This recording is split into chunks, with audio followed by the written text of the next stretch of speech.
Okay, y'all, and we're in Jonah 4, and this is the final. Excuse me. This is the final part of Jonah.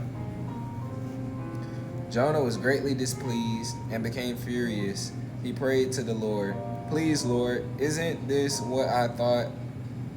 Isn't this what I thought while I was still in my own country? That's why I fled towards Tarshish in the turn the page. Ah, in the first place, I knew that you were a gracious and compassionate God, slow to anger, abounding in faithful love, and one who relents from sending disaster. And now, Lord, take my life from me, for it is better for me to die than to live." The Lord asked, "Is it right for you to be angry?" Jonah left the city and found a place east of it. He made himself a shelter there and sat in the shade to see what would happen to the city. Then the Lord God appointed a plant, and it grew over Jonah to provide shade for his head to rescue him from his trouble. Jonah was greatly pleased with the plant. When dawn came the next day, God appointed a worm that attacked the plant and it withered. As the sun was rising, God appointed a scorching east wind.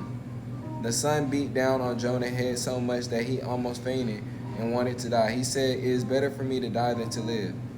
Then God asked Jonah, "Is it right for you to be angry about the plant?" "Yes, it is right," he replied. "I am angry enough to die."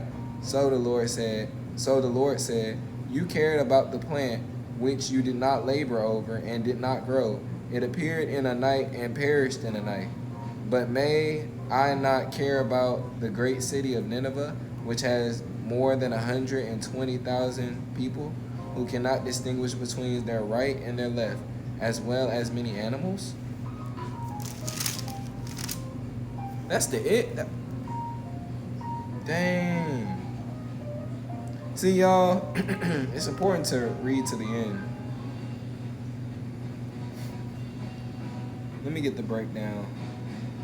In other words, while Jonah was miserable over the loss of a 24-hour plant he had absolutely nothing to do with, he was willing to watch thousands of people created in God's image die and go to hell.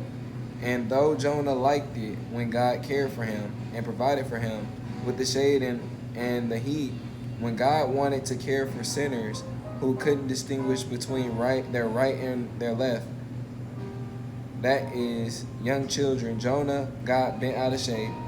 God's prophet may have had God's words, but he didn't have God's heart. Do you have God's heart for others? Oh, that's good, y'all. So basically, I didn't even know that that's how that ended, but I guess Jonah was pretty kind of selfish.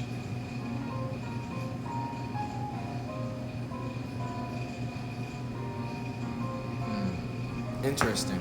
All right, y'all. Till next time.